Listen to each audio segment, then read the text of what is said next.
Pinagmulta ng NBA si Dallas Mavericks head coach Jason Kidd matapos batikusin ng mga opisyal at pagmumura sa isang media interview kasunod ng pagkatalo kontra Houston Rockets. Ang ibang detalye alamin sa pag-abante ni Carlo Villaseñor.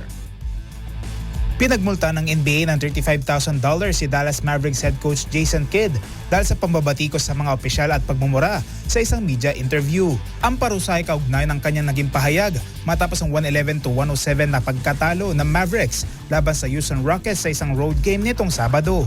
Ikinagalit ni Kidd ang hindi pagtawag ng foul ng mga referees sa huling minuto ng laro sa drive to the basket ng rookie na si Cooper Flagg na pumalya sa isang layup na sanay nakapagtabla sa score. Criticism, that's your opinion. You guys like that. That's not. I've done this. I've played this game. I've played it at a very high level. I know what I'm doing. But I don't give a what you guys write. Because you guys have never played the game. And so I build players. So I know what I'm doing. So to take criticism, it only makes me better. Because if I wasn't doing it right, you guys wouldn't be poking holes in what I've done. Nagahabol ang Mavericks ng 4 na points. May 25 seconds na lamang sa orasan matapos ang naturang play. Sa kabila ng pagkatalo, nagtala si Flagg ang unang overall pick sa 2025 NBA Draft ng 34 points at 12 rebounds.